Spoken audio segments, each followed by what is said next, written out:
It's late. You haven't heard from them. You've typed, "Hope you're doing okay," and deleted it 3 times. But if we are being completely honest, you don't even want the reply. You want the ache on their end. You want them lying awake, proving that losing you actually cost them something. Society frames this lingering pain as proof of true love, or a sign that you gave up on a beautiful connection too soon. When you strip away the romance, you find a much quieter, more terrifying question underneath. The unbearable part of them sleeping, laughing, and moving on is the fear that their peace means you never really mattered at all. Social rejection triggers a specific response in your brain. It routes the experience through the exact same neural circuitry that fires during a physical burn. That ache in your chest is a biological warning system built thousands of years ago. Back then, being cast out of your social group didn't mean a sad weekend alone. It meant you wouldn't survive the winter. The panic you feel at midnight is your ego running its oldest emergency protocol, desperate to prove that you aren't disposable. If the relationship was as exhausting and argument-filled as you know it was, why do you keep replaying the one good Sunday morning instead of the 90 bad nights? Memory acts as an active editor rather than a passive recording device. Psychologists call this the fading affect bias, a built-in mechanism that selectively alters how we recall our own lives. This line graph tracks emotional memories. The sting of negative memories decays rapidly, while the warmth of positive moments remains stable. Over time, your brain gathers those positive fragments, remastering the past into a highlight reel that bears little resemblance to reality.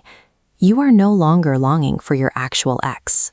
You are aching for an airbrushed fiction, your own mind cut together. And it is incredibly difficult to let go when you are competing with a ghost. The complication grows when that person was also the foundation you built your identity around. When they walk out, they take the mirror you were using to see yourself. Researcher Erica Slaughter studies this specific post-breakup distress. Her work shows that people experience a profound loss of self, where their internal identity actually becomes smaller and blurrier. A month after a 3-year relationship ended, Priya found herself completely frozen in a cafe, on the verge of tears over 2 types of tea. For 3 years, her partner had chosen the restaurants, planned the weekends, and held the loud opinions. Priya had quietly outsourced the job of knowing what she wanted.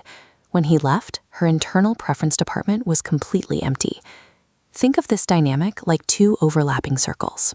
When a partner walks away, they take a piece of your map with them. Faced with this jagged emptiness, the brain violently reaches backward, trying to pull them back to return the missing piece. This craving is a misdirected attempt to cure an identity crisis, prioritizing the return of certainty over everything else. Let's test this logic. What happens if you get exactly what you're chasing? Imagine a text arrives tomorrow. "I miss you. I made a mistake." You would feel a massive spike of validation.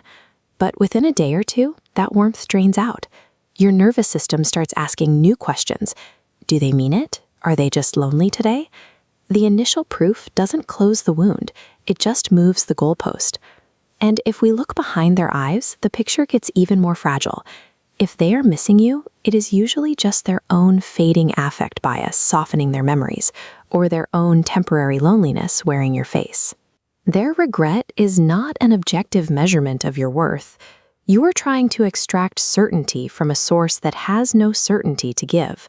When you rely on an ex's regret to feel valid, you are renting your self-worth from a landlord who can evict you at any time. Breaking this cycle requires a direct translation of your thoughts. The next time the urge hits and you think, "I hope they miss me," you have to reframe it into what your body is actually saying. "I need to know I mattered." The cure for that lost identity is slow, unglamorous work.